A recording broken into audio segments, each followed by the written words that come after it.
Bien, ahora sí, vamos a orar a nuestro Dios para que Él sea el que nos guíe, su Santo Espíritu esté abriendo nuestras mentes para comprender su palabra el día de hoy. Oramos.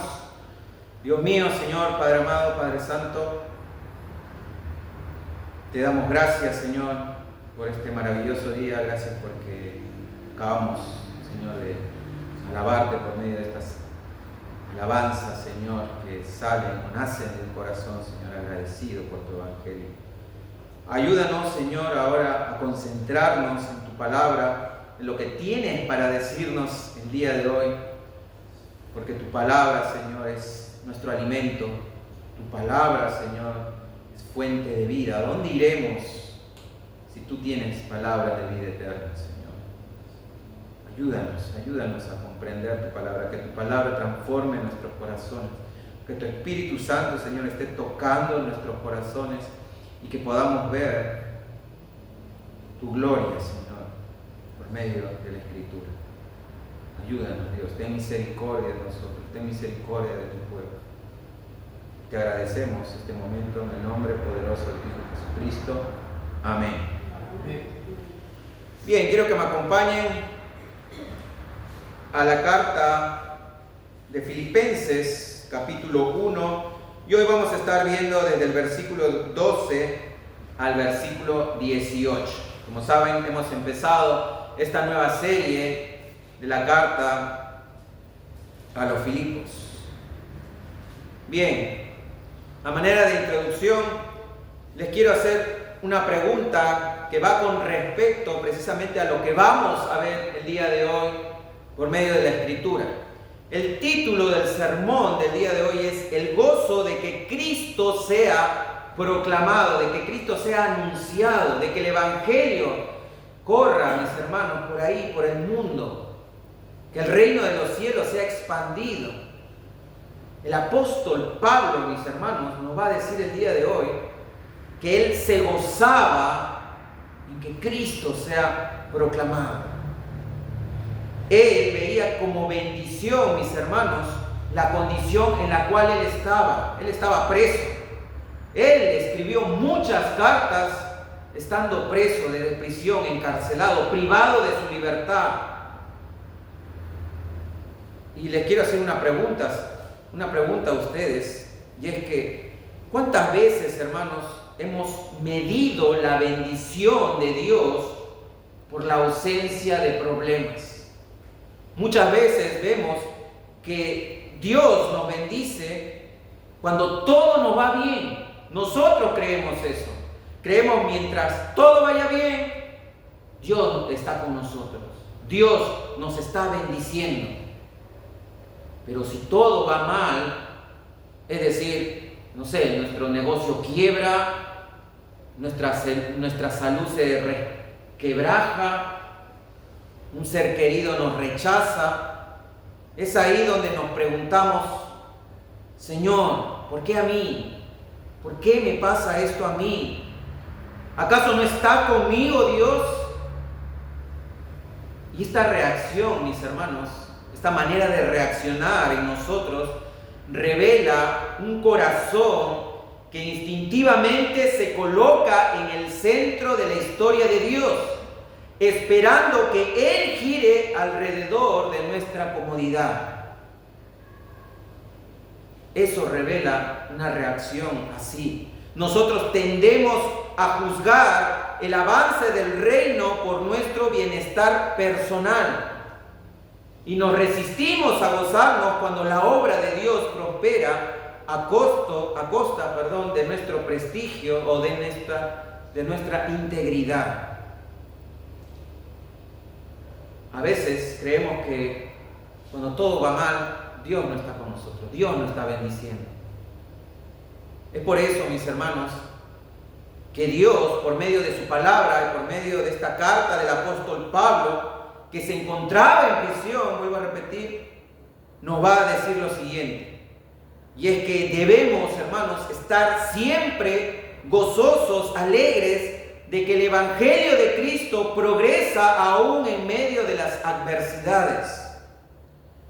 E incluso si el Evangelio se predica con distintas motivaciones, como vamos a ver el día de hoy. Quiero que ahora sí me acompañen a Filipenses capítulo 1, versículos del 12 al 18. Dice así la palabra de Dios. Y quiero que sepáis, hermanos, que las circunstancias en que me he visto han redundado en el mayor progreso del Evangelio, de tal manera que mis prisiones por la causa de Cristo se han hecho notorias en toda la guardia pretoriana y a todos los demás, y que la mayoría de los hermanos, confiando en el Señor por causa de mis prisiones, tienen mucho más valor para hablar la palabra de Dios sin temor. Algunos, a la verdad, predican a Cristo aún por envidia y rivalidad, pero también otros lo hacen de buena voluntad. Estos lo hacen por amor, sabiendo que he sido designado para la defensa del Evangelio. Aquellos proclaman a Cristo por ambición personal, no con sinceridad, pensando causarme angustia en mis prisiones. Entonces, ¿qué? Que de todas maneras, ya sea fingidamente o en verdad, Cristo es proclamado. Y en esto me regocijo, sí, y me regocijaré, dice el apóstol Pablo. Amén. Bien, hermanos, recordemos un poco el contexto. El apóstol Pablo está escribiendo esta carta desde prisión en Roma, cerca del año 61 al 63 después de Cristo. Y escribe a la iglesia, mis hermanos, para consolar y animar a la iglesia a perseverar en la fe. Pablo escribe esta carta para también promover la unidad, para que haya unidad en la iglesia y para que haya gozo en el cristiano. Pablo escribe esta carta agradecido también a los filipenses por el apoyo recibido de parte de ellos. Recordemos, hermanos, que esta carta es conocida como la carta del gozo, la carta de la felicidad. El tema central de la carta es la alegría cristiana en Cristo. Hermanos, si eres cristiano, tú debes vivir una vida gozosa todos los días. Y la manera, mis hermanos, para vivir siempre en gozo es tener la mente y el corazón centrado en Jesús, aún en medio de la adversidad. Eso es lo que nos quiere decir el apóstol Pablo. Pablo, mis hermanos, se gozaba de que Cristo sea proclamado. En eso estaba su gozo. Él veía el progreso del Evangelio, incluso estando él prisionero. Versículo 12, Pablo empieza diciendo que los filipenses debían saber algo muy importante. Él dice: quiero que sepáis, hermanos, que las circunstancias en las que me he visto aún han redundado en el mayor progreso del Evangelio. Las circunstancias, hermanos, a las que Pablo se está refiriendo puntualmente son a sus prisiones, a sus cadenas, a su encarcelamiento. Pablo está diciendo que esa circunstancia ha servido para que el Evangelio progrese de una manera mucho mayor a la que uno pensaría. Y uno dice, ¿pero cómo es eso posible? Bien, lo vamos a ver a continuación. Pablo les escribe para animar también a los filipenses a que vean esta realidad. ¿Saben por qué, hermanos? Porque como les dije al principio en la introducción, nuestro problema es que muchas veces pensamos que cuando las cosas no nos va bien, es decir, cuando vemos las circunstancias desfavorables, creemos que Dios no está con nosotros. Creemos que Dios nos ha abandonado o nos está castigando por haber hecho algo malo. Y es así, mis hermanos, como también pensaban los amigos de Job. Si ustedes han leído el libro de Job, se darán cuenta que los amigos de Job, al ver la condición en la que él estaba, decían: Job, tú estás así porque seguramente has hecho algo malo, no eres un hombre justo. algún pecado oculto debes tener. Por eso Dios te está castigando de esa manera. Pero Job siempre se justificaba también diciendo: no, yo no soy un hombre perverso, no soy un impío, no soy un malvado. Pero es así como muchas veces vemos, ¿no? Cuando las circunstancias van mal, entonces nosotros pensamos de esa manera, que Dios no está con nosotros o que Dios está enojado. Pero Pablo, mis hermanos, está diciendo todo lo contrario. Pablo está diciendo que Dios puede utilizar las circunstancias que nosotros humanamente vemos como desfavorables para el progreso de su evangelio, para el progreso de su reino y para nuestro propio aprendizaje.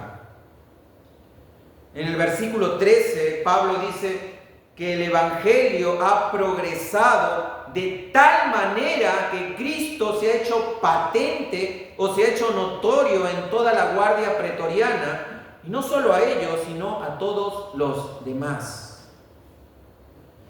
Y para entender lo que Pablo estaba diciendo, hermanos, debemos saber que Pablo era custodiado por una guardia imperial de soldados. Y esta guardia imperial, hermanos, se turnaban cada 6 horas para vigilar a Pablo. Se rotaban para custodiar a Pablo. Y lo interesante de todo esto es que irónicamente Pablo tenía acceso forzado a la guardia imperial. Ellos escuchaban, mis hermanos, estos guardias escuchaban por horas y horas a Pablo hablar acerca de Jesús. Ahora imagínate tú, quiero que te traslades al primer siglo y tú seas uno de esos guardias que está custodiando al apóstol Pablo.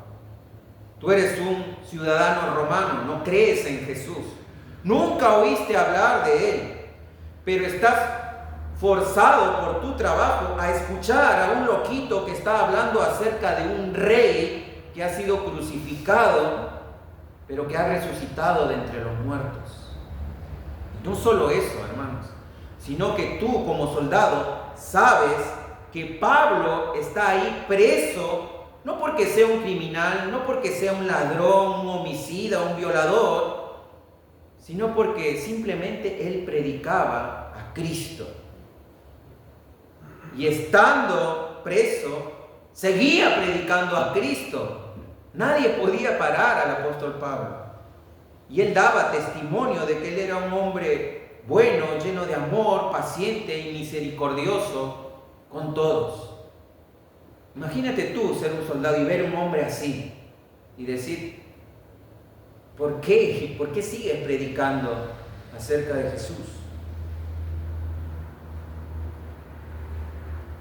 Y esto era necesario, hermanos, porque ya cuando el apóstol Pablo fue llamado en el capítulo 9 del libro de los Hechos, Dios le dice que él tenía que predicar, aún incluso a los reyes. Hechos capítulo 9, versículo 15 al 16, Dios se le había presentado en visiones a un hombre llamado Ananías, al cual se le había encomendado ir para que sane al apóstol Pablo, en ese entonces llamado Saulo de Tarso.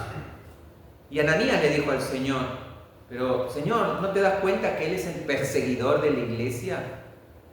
Él quiere destruir a la iglesia. Y miren cómo le responde el Señor. Hechos 9 del 15 al 16. Pero el Señor le dijo a Ananías: ve, porque Él me es instrumento escogido para llevar mi nombre en presencia de los gentiles, de los reyes y de los hijos de Israel. Porque yo le mostraré cuánto debe padecer por mi nombre.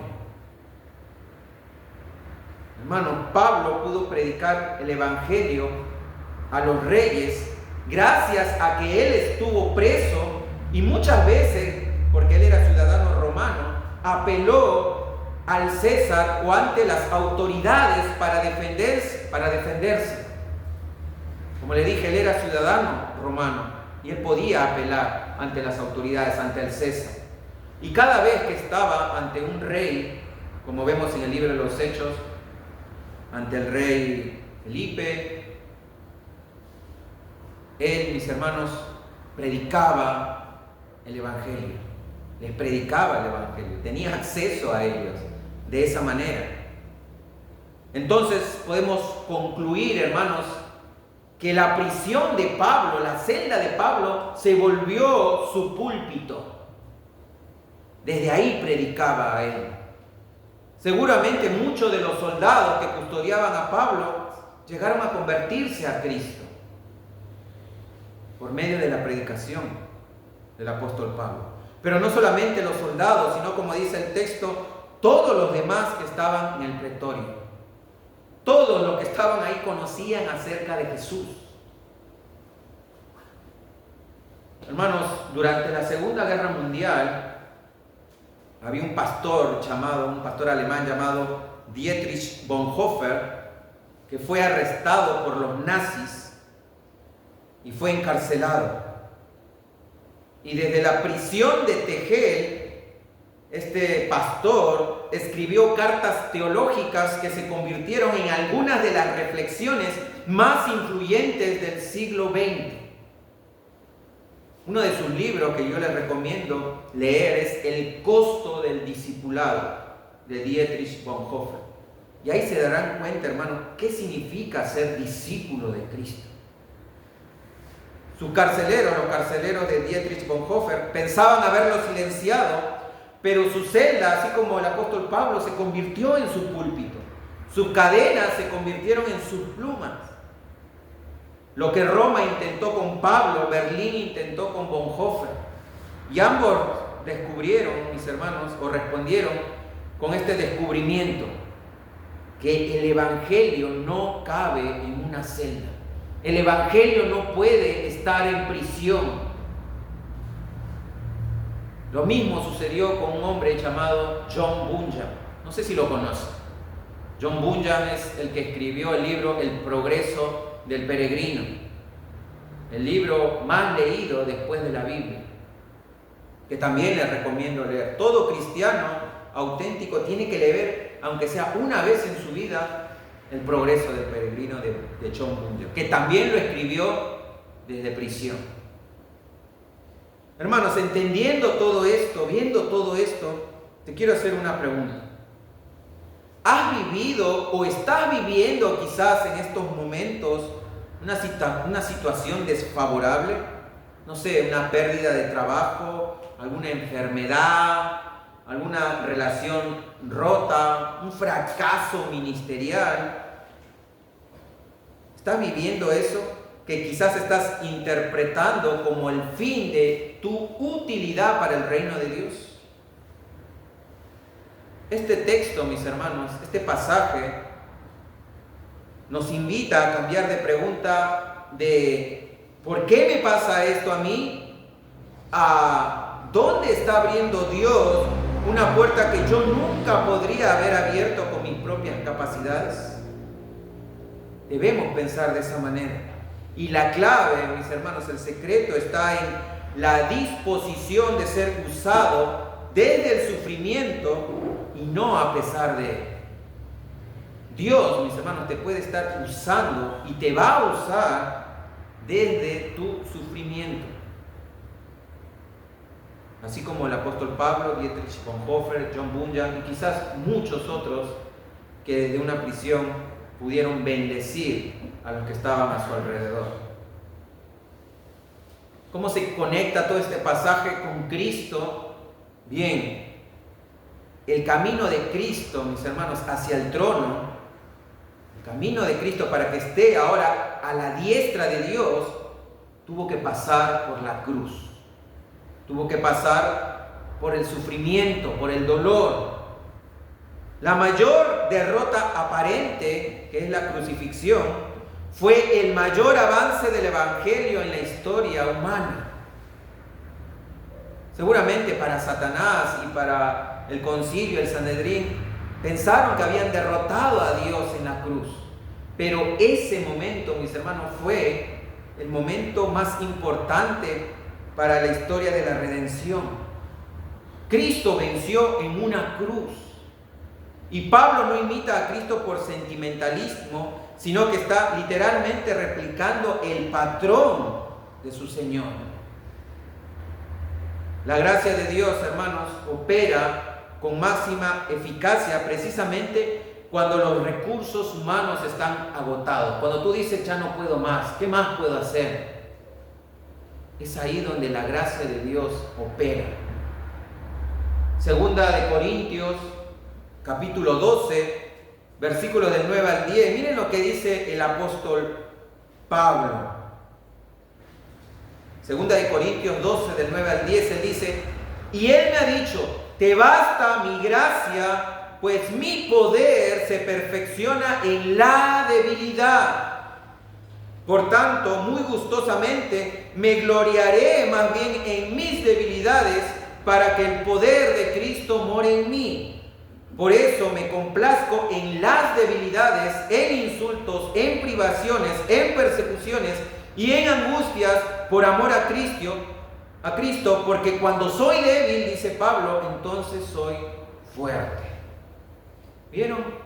Pablo se gloriaba en su debilidad, es decir, en esas situaciones de adversidad, de persecución, de privaciones, de sufrimiento. Es ahí donde se manifestaba el poder de Dios en su vida. Porque cuando soy débil, dice Pablo, entonces soy fuerte. Porque Dios empieza a actuar. Y bástate mi gracia, le dice el Señor. En el versículo 14, mis hermanos, Pablo también ve el progreso del Evangelio desde prisión, porque ve que el Evangelio es proclamado con valentía. Pablo dice que la mayoría de los hermanos, viendo la situación de Pablo, que estaba en prisión por causa de Cristo y confiando en el Señor, cobraron valor y empezaron a hablar sin temor la palabra de Dios. ¿Se dan cuenta? Estos hermanos, muy probablemente, antes de que Pablo estuviera preso, se sentían intimidados por los romanos, los soldados, y por otros perseguidores. Quizás tenían miedo de hablar acerca del Evangelio de Cristo. Y recordemos que cerca de ese año ya iba a empezar la persecución contra los cristianos. Y eso es lo que nos pasa muchas veces a nosotros, hermanos. ¿Saben por qué nosotros no predicamos la palabra de Dios? Por miedo.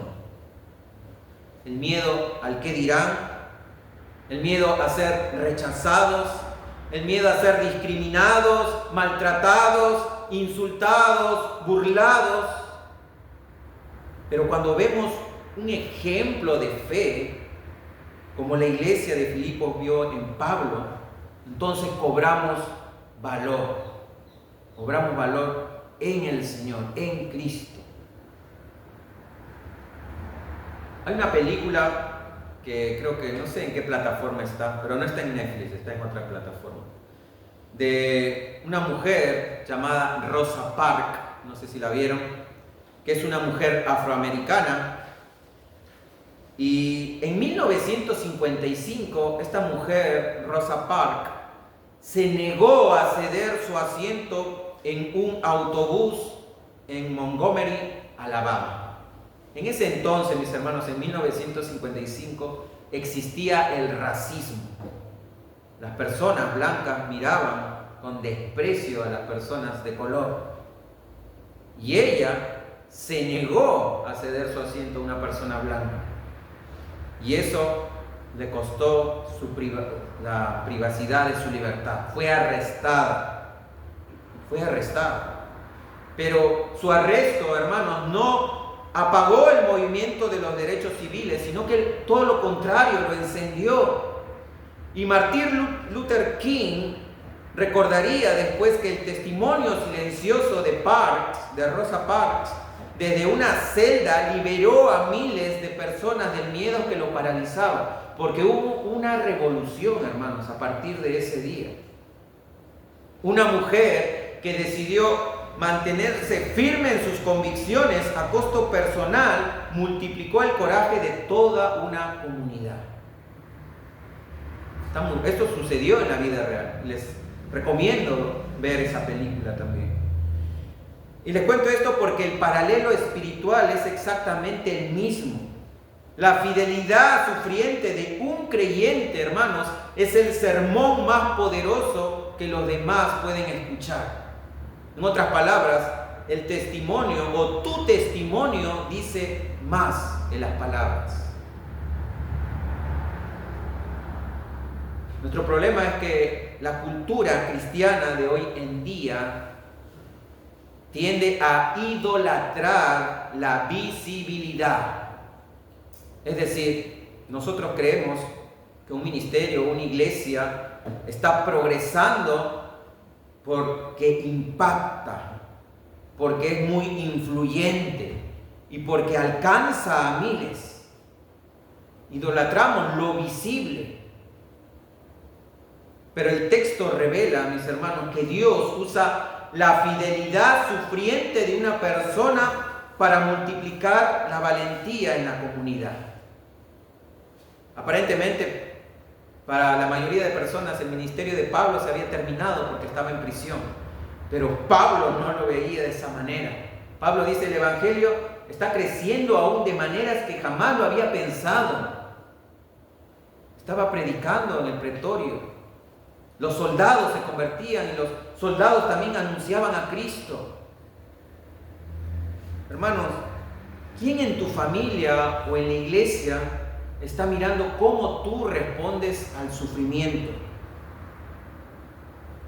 Tu perseverancia callada puede ser exactamente lo que puede liberar a otro hermano de la parálisis espiritual.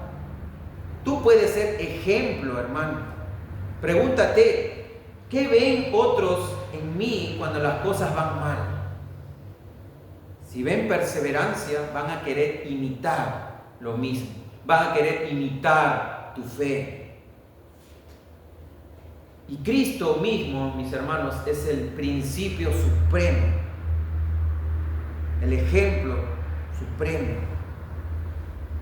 La disposición de Jesús de ir a la cruz, sabiendo que Él iba a morir, sabiendo todo lo que iba a sufrir, eso liberó a sus discípulos de su propio miedo a la muerte. Los discípulos vieron qué tan dispuesto estaba el Señor a morir por ellos. Antes de la resurrección, todos sus discípulos huyeron. Pero después de la resurrección, hermanos, después de haber visto a aquel que venció a la muerte, todos se llenaron de valor y todos los discípulos murieron predicando el Evangelio. Ya no tenían miedo a la muerte, porque sabían que algún día iban a resucitar, porque vieron a su maestro que venció a la muerte. Así que la valentía apostólica no nació del entrenamiento retórico, sino de contemplar, de ver a uno que amó hasta el extremo, hasta el final, a Cristo Jesús. La gracia de Dios, mis hermanos, actúa precisamente eso, como desbloqueadora de valentía en los que observan ese amor en acción. Y eso es lo que el mundo quiere ver de ti, de nosotros, de la iglesia. Amor en acción. ¿Cómo reaccionamos ante el sufrimiento, ante las adversidades? Si lo hacemos con fe o nos ahogamos en un vaso de agua. Pablo se gozaba de que el Evangelio se expandía más y más desde la prisión. Incluso cuando este Evangelio, hermanos, es predicado con buenas y malas intenciones. Versículo 15, Pablo continúa diciendo que algunos, no todos, dice, predican a Cristo por envidia y rivalidad, y otros lo hacen de buena voluntad. Es interesante que Pablo diga esto, porque esto demuestra que el Evangelio, hermanos, puede ser predicado con distintas motivaciones, con buenas y malas intenciones. Y este texto nos confronta a nosotros como cristianos Porque cuando recién nos convertimos, creemos que el cristianismo es todo color de rosa. Creemos que en la iglesia todos se quieren, todos se aman, todos son unidos, todo va a ir bien. Pero lamentablemente no es así. No es así. ¿Saben por qué? Por nuestra condición caída, porque somos pecadores, hermanos. Somos pecadores. Yo soy pecador, ustedes son pecadores. Y siempre van a ver o vamos a observar defectos en los demás. Y también, mis hermanos, porque no todo el que dice ser cristiano lo es en verdad. En muchas iglesias hay una mezcla de trigo con cizaña, la cual nosotros no podemos distinguir, porque curiosamente el trigo y la cizaña se parecen. Y es por eso, hermanos, la importancia de una membresía dentro de la iglesia. Es la iglesia, mis hermanos, quien decide quiénes son miembros y quiénes no. Dios mismo ha dado esa potestad a la iglesia de saber quién puede pertenecer y quién no. Obviamente todo esto bajo parámetros bíblicos. Pablo dice que existen dos grupos de personas. El primer grupo, y puede variar, bien algunas traducciones que cambian el versículo 17 por el 16. Yo estoy utilizando la Biblia de las Américas, y en el versículo 16 dice, según la versión de Biblia de las Américas, el primer grupo predica sinceramente y por amor, sabiendo que Pablo había sido designado para la defensa del Evangelio. Versículo 16. Este grupo, mis hermanos, este grupo de personas, de hermanos, de cristianos, predicaba por amor porque conocía perfectamente a Pablo. Tenían comunión con él, sabían quién era él. Y sabían que Dios mismo lo había llamado para el apostolado y la proclamación y defensa del Evangelio. Ellos sabían que Pablo no se había autoproclamado apóstol, sino que Dios lo había designado para eso. Como vimos anteriormente, él había sido designado para predicar a los gentiles, a los reyes y al pueblo de Israel. Y es por eso que este grupo predicaba por amor, predicaba con buenas intenciones, buenas motivaciones, predicaba para que la gente se salve y para que Dios sea glorificado, y no ellos. Pero por el otro lado estaba el otro grupo. Como dice el versículo 17, predicaban por ambición personal, predicaban por envidia, por contención, no con sinceridad y pensando, miren, incluso causarle, dice, angustia a Pablo en sus prisiones. Y uno lee esto y se pone a pensar y dice, ¿cómo es posible que existe esta clase de personas, esta clase de cristianos? ¿Por qué Dios lo permite? ¿Por qué Dios no hace algo? Bien, pero como vimos anteriormente y estudiamos la carta del apóstol Pedro, existen los falsos maestros, existen los falsos cristianos, y posiblemente Pablo se estaba refiriendo a ellos. Pero también otros teólogos dicen que Pablo se estaba refiriendo a cristianos genuinos, colegas suyos, que no eran falsos maestros, que no eran falsos cristianos, pero que sí predicaban con una motivación incorrecta para autoexaltarse a ellos mismos. Estas personas seguramente tenían envidia del apóstol Pablo. Ellos envidiaban su éxito ministerial, envidiaban su persona. Y esto se debe, mis hermanos, nuevamente a nuestra condición pecadora. Nuestra condición caída, hermanos, se manifiesta como instinto territorial. Es decir, nosotros queremos que la verdad prospere, sí, pero preferiblemente queremos que sea asociada a nuestro nombre y a nuestra marca de espiritualidad. Queremos que el Evangelio se manifiesta todo, pero que queremos autoexaltarnos diciendo, si el Evangelio crece o la iglesia crece, es por mí. Nos duele cuando alguien con motivos cuestionables obtiene una plataforma que nosotros consideramos nuestra, o predica con más elocuencia aquella que que nosotros balbuceamos con fidelidad. Y esto pasa porque por naturaleza somos seres egoístas y envidiamos el éxito del otro. Nos hierve la sangre al saber que a alguien supuestamente menos capacitado le va bien y a ti no. Y entonces empezamos a cuestionar el liderazgo y el ministerio del otro. Y eso lo vemos a lo largo de la Escritura, hermanos. El liderazgo de Moisés fue cuestionado muchas veces. Fue cuestionado por Coré, quien era su primo, y sus amigos Datán y Abiram. Fue cuestionado por su propia familia, hermanos, Aarón y Miriam, y fue cuestionado por el propio pueblo de Israel. Estas personas sintieron celos de Moisés, celos de que él sea el líder, pero fueron castigados por Dios. A Coré y sus amigos se abrió la tierra y se los tragó. A Miriam, que era hermana de Moisés, le dio lepra. Luego Moisés intercedió por ella. Y el pueblo de Israel, mis hermanos, vagó por 40 años en el desierto. El propio Jesús fue cuestionado. Él, siendo el Hijo de Dios, Dios mismo, fue cuestionado. Los fariseos, los religiosos le decían: ¿con qué autoridad haces todas estas cosas?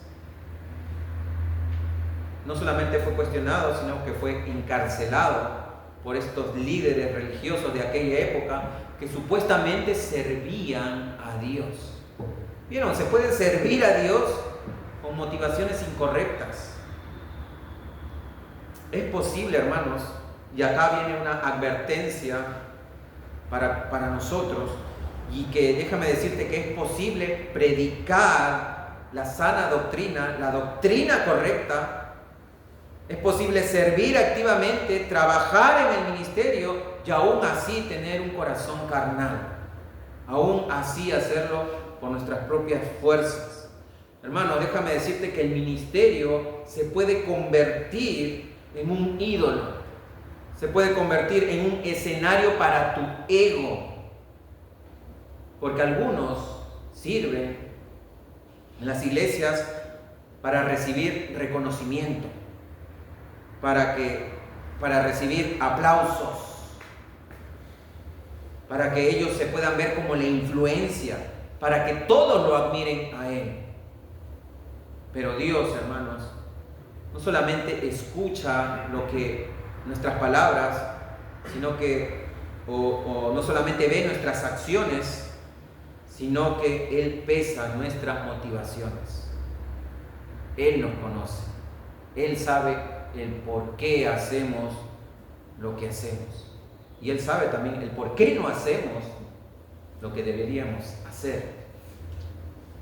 Debemos preguntarnos entonces, si es que están sirviendo, ¿por qué servimos? ¿Por qué sirves? ¿Por amor a Cristo? ¿Por gratitud al Evangelio? ¿Por deseo de glorificar a Dios? ¿O estás sirviendo por reconocimiento, para que te vean, para tener una plataforma, por validación personal, para que te sientas tú valorado?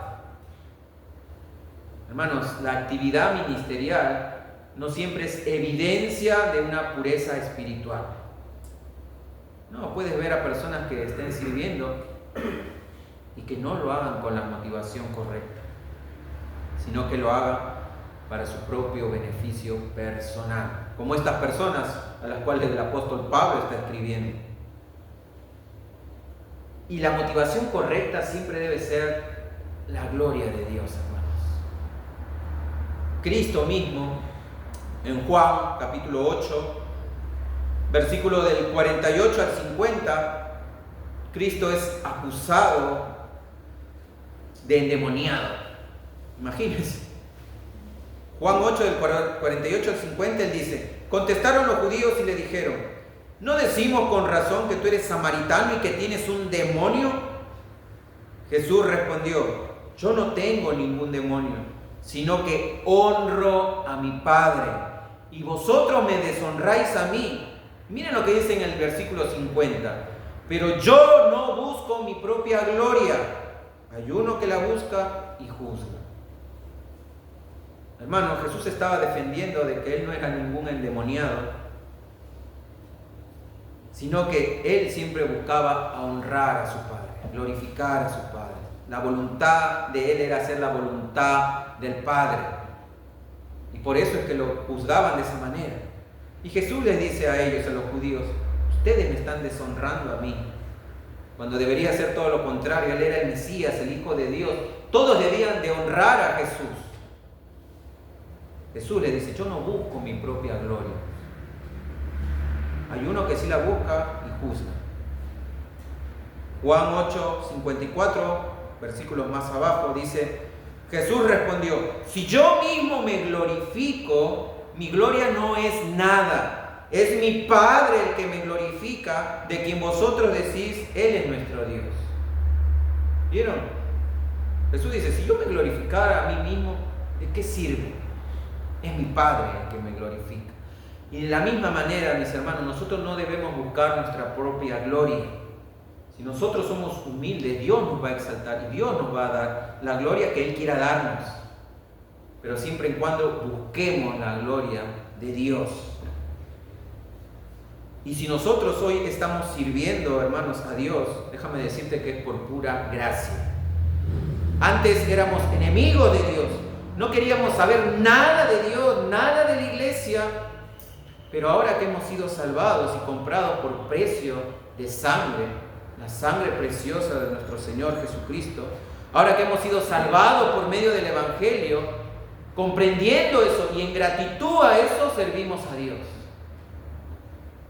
Así que entonces debemos ver el servicio a Dios como un privilegio, como un honor que no merecemos, sino que lo hacemos para la gloria de Dios. Cristo es proclamado y en eso se regocija el apóstol Pablo. Versículo 18 dice, Pablo termina diciendo, ¿entonces qué? Dice Pablo. ¿Entonces qué? De todas maneras, dice Pablo, ya sea fingidamente o en verdad, Cristo es proclamado. Y eso es lo importante. Pablo, por cierto, no está avalando los motivos impuros, pero reconoce que Dios en su soberanía puede usar incluso la predicación interesada para cumplir sus propósitos divinos. Y eso, hermanos, es absolutamente asombroso. Y Pablo se regocijaba en esa verdad. Pablo se alegraba de que Cristo sea proclamado. No interesa por quién, Cristo es proclamado. En esto me regocijo, dice Pablo, el versículo 18b. Pablo dice, Cristo es proclamado y en esto me regocijo, sí, y me regocijaré. El gozo de Pablo, mis hermanos, estaba anclado en que Cristo sea anunciado, no en la pureza del predicador. Pablo entendió que el poder del Evangelio no reside en la santidad del mensajero, sino en la verdad del mensaje y en el poder del Espíritu Santo que lo aplica, no en el mensajero. Miren lo que dice Pablo en 2 Corintios, capítulo 4 al 7. Pablo dice, pero tenemos este tesoro en vasos de barro para que la extraordinaria grandeza del poder sea de Dios y no de nosotros. Hermano, nosotros tenemos el Evangelio, ese es el tesoro que nosotros debemos compartir. Pero está ese tesoro en vasos de barro, no está en vasos de oro ni de plata, porque somos insignificantes. ¿Y sabes por qué? Para que la extraordinaria grandeza y el poder de Dios sea manifiesto. No nosotros, hermanos. El historiador Mark Noll documenta cómo durante el gran avivamiento del siglo XVIII, algunos predicadores rivales de George Whitefield usaban sus sermones para atacarlo indirectamente a él.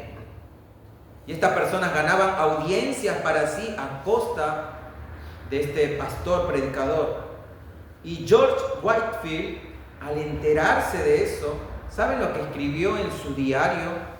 Escribió él algo similar al apóstol Pablo. Él escribió: si Cristo es proclamado y las almas son salvadas, que Dios reciba la gloria aunque yo sea olvidado.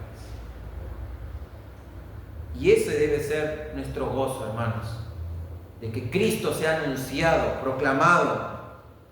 Pero muchas veces nuestro gozo depende de nuestro éxito, de nuestro reconocimiento, de que queremos ver resultados visibles, de la aprobación humana.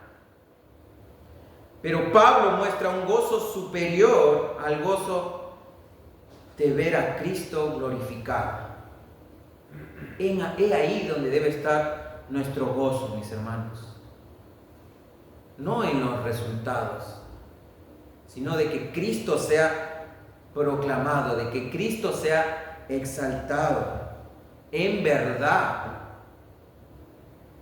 La pregunta es, ¿nos alegra más nuestra propia exaltación o la exaltación de Cristo? Eso es lo que debemos preguntarnos.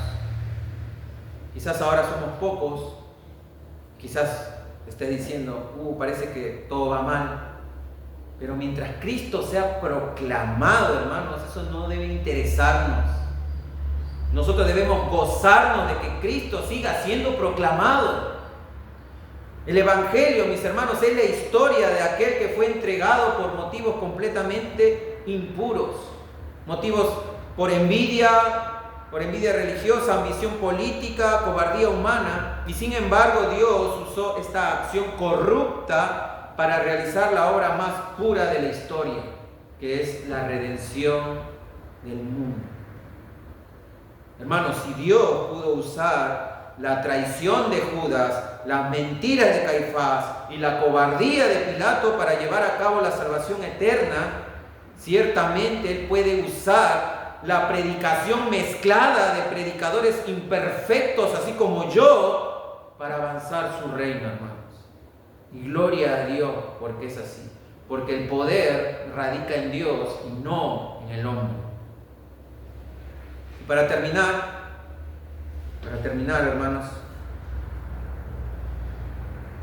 ¿dónde está nuestra esperanza esta mañana? ¿Dónde está tu esperanza esta mañana? Tal vez te encuentras en una prisión que tú no elegiste. Capaz estás viviendo una enfermedad crónica, o tienes un jefe hostil, o quizás una traición ministerial, o tienes un matrimonio difícil. Tu condición caída, ¿sabes qué es lo que te va a susurrar y tentar? Cuando estés viviendo esa prisión, tu mente te va a decir: Dios te ha olvidado, tu vida ya no vale nada, tu vida ya no cuenta, ya no sigas. Pero Dios, mis hermanos, quiere decirte en esta mañana, por medio de la predicación de su palabra, que si el Hijo de Dios transformó una tumba en la cuna de la vida eterna, ¿no podrá Él transformar tus propias cadenas en tu púlpito? Claro que sí, hermanos. Pero hay que recordar algo. Tú no eres el centro. Cristo es el centro. La vida de todo cristiano debe girar en torno a Cristo. Y Él ya está siendo anunciado en tu casa, en tu oficina, en tu escuela, a través, ¿sabe cómo? A través de la perseverancia gozosa en medio del dolor. Cristo está siendo anunciado cuando las demás personas observan tu fe, tu perseverancia. Tus familiares están observando eso, tus vecinos están observando eso. Quizás como Pablo, hayas personas a tu alrededor que te envidian.